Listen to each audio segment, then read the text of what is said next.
This is my third video of Tupac, Me Against the World Part 3. This is Tupac versus the Illuminati. And as you can see, Tupac didn't believe in the Illuminati.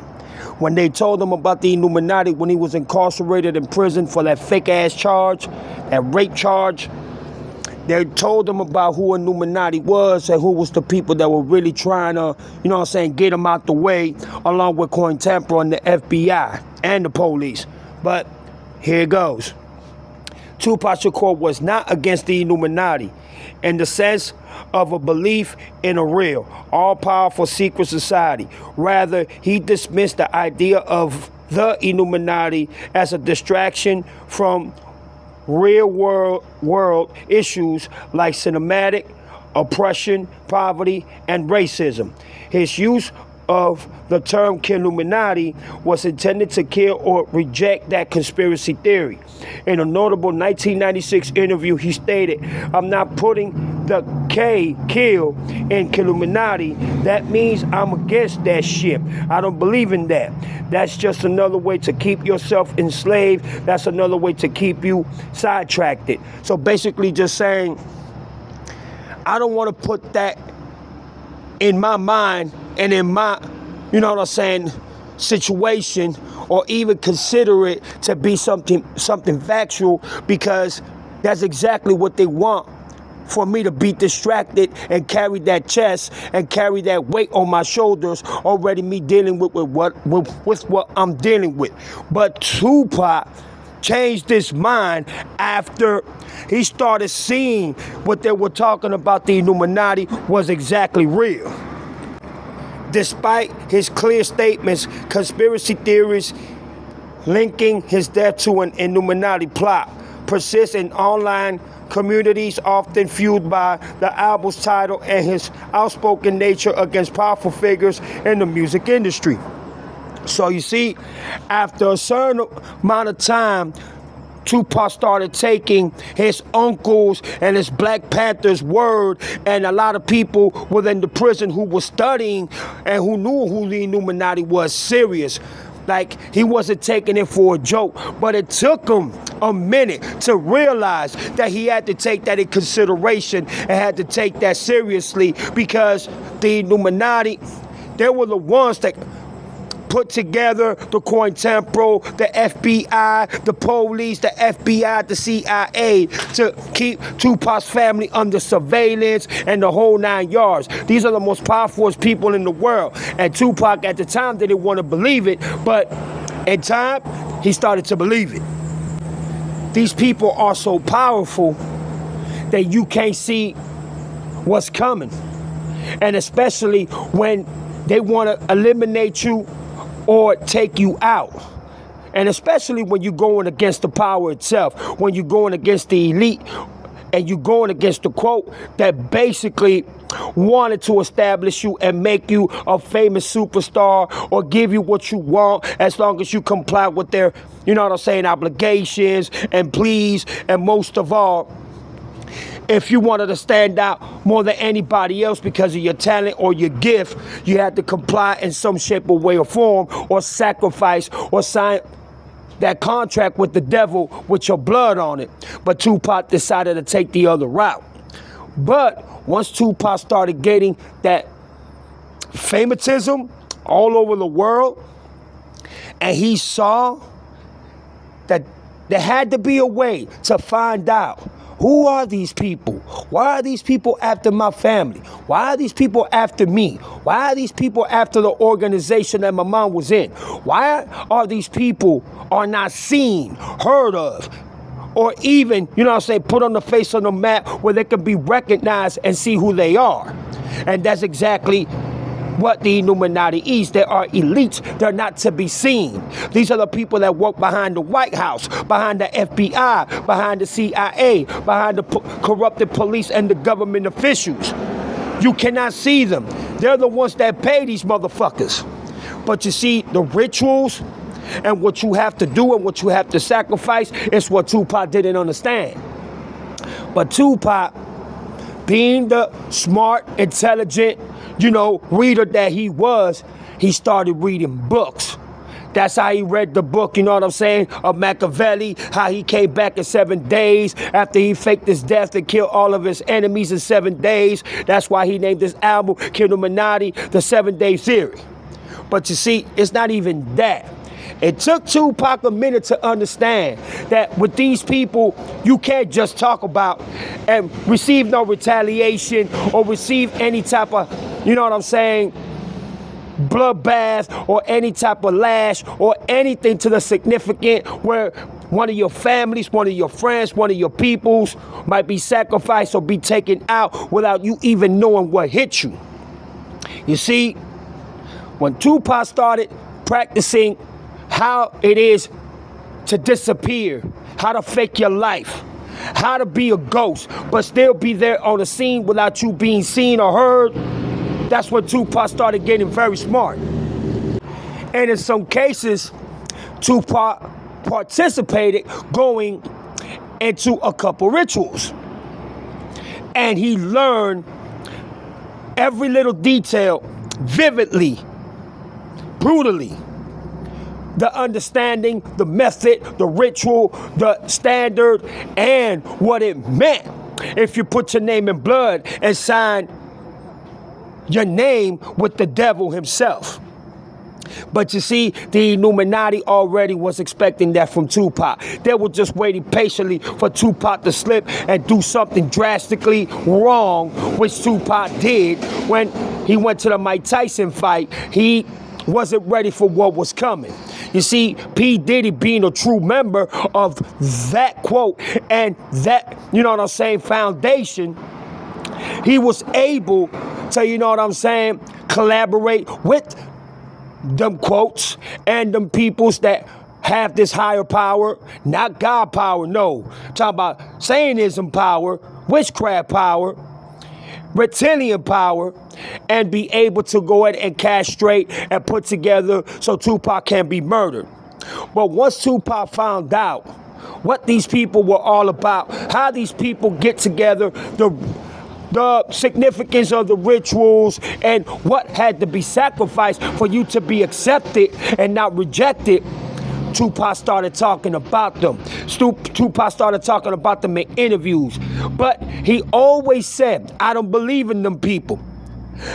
I don't want to be distracted. So whoever's talking to me about these people, I don't want to hear it because it doesn't resonate with me, because I'm dealing and I'm talking about the poverty, the crookedness of police, the crookedness of the government, what they doing to my peoples, what they did to my family, what they doing to our young thugs out there, which has a significant meaning.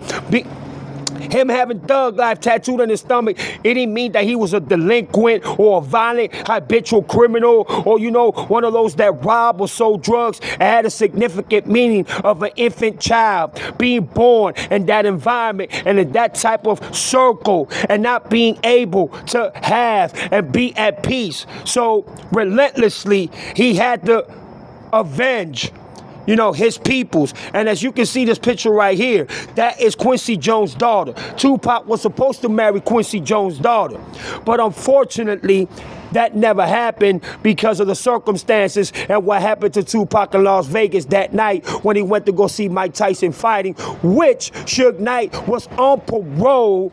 And when they saw Suge Knight fighting on the videotape at the GM Casino, they arrested him and gave him a couple of years. I think it was 8 or 9 years, if I'm not mistaken. But you see, Tupac understood once he was smart enough and he was, you know, capable enough to see from his third eye, he said to himself, damn, these were the people that were behind the Black Panther fallout, me going to prison, me being set up, my people's being killed, my people's being in slavery, my people's being treated like nobody. Because Tupac was an awesome reader. Tupac was a prophet. Tupac loved to learn. He loved to read. So he can, you know what I'm saying, pick up on everything that was going on. If you heard him many songs, Tupac always said, just because I'm locked up, it doesn't mean I don't know what's going on. Especially on a song, When I Get Free 1 and When I Get Free 2. You can see and you can, you know, hear Pac saying, just because I'm locked up, it doesn't mean that I don't know what's going on in them streets, what's going on with the government, what's going on in my hood, what's going on with the crooked police. He was always informed. But when Tupac tried to go ahead and expose them more for what they really was, it was too late already. You know what I'm saying? It was already to a point where there was no escape for Tupac. So what he did, he faced his consequences like a man. I'm not running, because he said in a couple of songs, I'm tired of running from niggas and cops. I'm tired of fucking jumping fences and ducking fences coming from the trenches. You understand? I'm tired of being locked up by the police, getting shot up by the police. So whatever comes, comes. And as we all know, Tupac one time shot at 2 Atlanta police officers, if I'm not mistaken, because they were beating up a brother or whatever, and they didn't want to stop. So Tupac grabbed the gun from his limousine and started busting at their ass. And these 2 officers were off-duty officers at the time. They weren't working at the time, but they were beating up a brother. So you see, Tupac's already life and legacy was around conspiracies, controversies, but most of all, in danger 24 hours a day. Why? Because they wanted Tupac's soul. They wanted Tupac's head. They wanted Tupac's body. They wanted him gone. He was becoming too powerful. And the thing about it, a lot of people don't understand, is that Tupac had more white fans than black and Latin fans. Yes, like Bob Marley. Why you think Bob Marley was taken out? Because he had more white fans, more hippie fans, and more Jew fans than anything else. Remember, Bob Marley wasn't Jamaican. He was a British, English, Jamaican, you know what I'm saying, Rastafarian. So you see, once you find out the truth of who these people really are, you see what's going on with Drake. You see what's going on with Jay-Z. You see what's going on with Puff Daddy. You see what's going on with Lil Uzi caught up in that weird case, which I saw today in a live. Big ups to my dog. I think his name is Jones. You know what I'm saying? Big ups to him. But I'm going to continue doing these videos, and I'm going to continue talking about Tupac's life. I don't care who says what. This is my GOAT. This is a man that helped me through so much pain, when I was dealing with so much pain when I was a kid, and when I was out there in them streets thugging, getting it in, hustling, doing what I had to do to make sure I woke up another day and ate, and my family ate. You understand what I'm saying? This is the man that helped me and my mom establish a mother and son relationship again. This is a man that got me and my brother together when we was beefing, when we didn't have an understanding towards each other. Plus, he was my brother's also favorite rapper. God bless to my brother's soul. My brother passed away 2 years ago, a day before my birthday. But these are the people that killed everything that was positive, everything that was good, everything that meant something in Tupac's life, within Tupac's family, within Tupac's legacy, within Tupac's career, within Tupac's reputation. They did everything in their power. And guess what? They were never seen. That is the trick. That is the magic. Be invincible. Be a ghost. When it's time to sacrifice, that's when we step in. Just like John F. Kennedy, he was killed by these Illuminati. He was killed by this elite quote. Why? Because he exposed them. You know what I'm saying? Instead of being army by day, they're guerrillas by night. So basically saying they sleep in the night, they sleep in the day, and they terrorize at night. So everything within these people's words, cultural rituals, and everything that they do has a significant meaning of what they are all about, their significant, their establishment, their accomplishments, and what they do for you to be able to become a member, and how you can become a member. And most importantly, don't put them out there like that. As you can see, look what's going on with Kanye, because he decided to do that. And now Kanye is all fucked up. But in reality, Kanye's not crazy. Kanye has been speaking the truth about these people for so long. But it took Tupac so long to be able to understand who these people really were. Because just like I said and like I read, Tupac did not believe in these people. Tupac did not care to believe in these people. Tupac did not even want to be distracted by who these people really was. But once he found out that these are the people that did everything and were the ones that did the ruinings between the Black Panther Party, the Black Liberation Army, the Black civilization within, at that time, that was there to protect and serve and be there for the communities, for the people, which is the Black Panther Party, he understood that the whole minority of part, it was for him to be taken down. I guess they knew that Tupac was special. And when they saw that Tupac became a powerful rapper, and then years later, his voice resonated with hundreds of millions of people, and then on top of that, he wanted to become the mayor. He wanted to have his committee. He wanted to have his own campaign to become the mayor of Atlanta. That was it. They said, no, we need to take this man out. Enough is enough. We've seen enough. This man is destructible. He's dangerous to us. You know why? Because when you think smart and you want to be smart, you're considered dangerous. When you have a mind that's liberated, that's free, that it can't be controlled, you're dangerous to the government. You're dangerous to the courts. You're dangerous to Illuminati.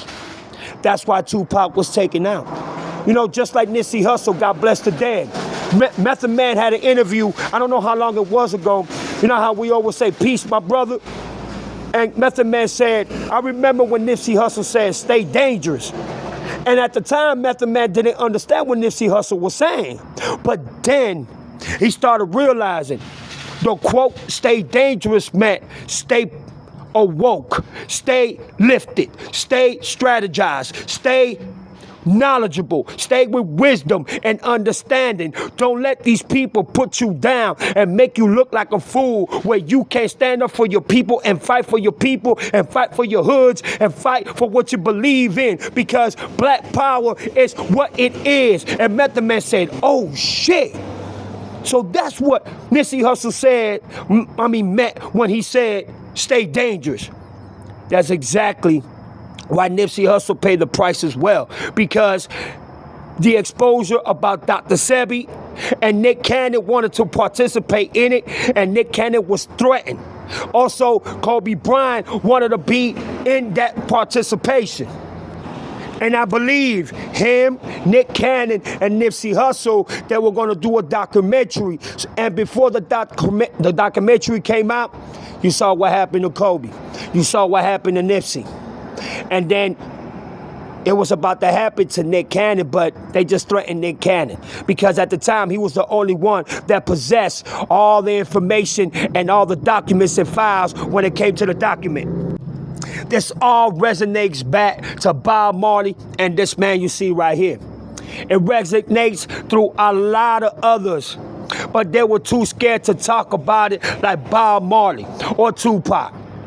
Tupac just found out about it too late in his career and too late in his lifetime. Bob Marley was talking about these people way before his time, way before he became famous, and that's why he became dangerous to the government, just like Tupac was a dangerous prophet to them. Why? Just look at the name Tupac Amaru Shakur and see what it means. But I will continue doing more videos about this amazing just prophet and just Godchild that came into this world knowing for one purpose, and he know he was gonna die early. That's why he made so much music, and there's still a lot of other songs and music that haven't been taken out. Where we at Machiavelli, what, 20, 21? But it just comes to show you how powerful Tupac's voice was, how it resonated, how so many hundreds of millions of people relate to his pain, his struggle, his thugness, his incarceration, and not being able to be free the way you want to be able to be free, instead of feeling like a slave, feeling like you're being tormented, feeling like you're being controlled, feeling like your mind is being obligated, and you being forced into doing things that goes against your religion, your thoughts, your beliefs, or whatever you want to encounter for you to be able to establish and be successful in. And that's why they wanted to stop them, and they were able to do so. And it's a shame because we lost a young one so early, so early. Tupac was only 25 years old, y'all. The theories and the conspiracies that, you know, he went to Cuba, which he did. He went to Cuba, then he went to Swahili and Africa and all that. You know, a lot of people speculate that those are just theories and conspiracies that, you know what I'm saying, that he died in Las Vegas or whatever, but I differ apart. But that's another video when I'm going to talk about Las Vegas. But this right here is about how he was able to understand, open his conscience, open his cerebral capacity, open up his third eye, and start believing in what he didn't want to believe in, because he didn't want to be distracted, because he had so much other things that he was focused on,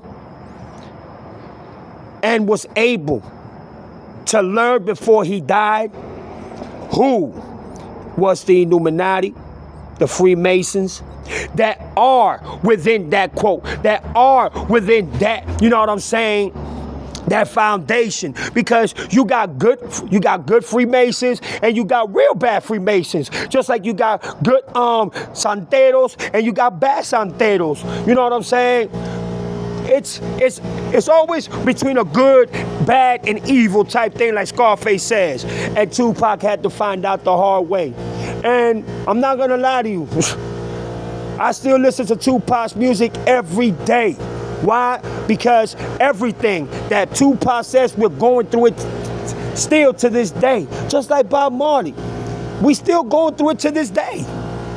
Just like John F. Kennedy when he gave that speech, just like Malcolm X, just like Dr. Martin Luther King, when they all, and all the liberal brothers, and all the brothers that wanted to be free, that wanted to enslave all the slaves and all the brothers that were in chains and in shackles, locked up, beaten and tortured, exposed.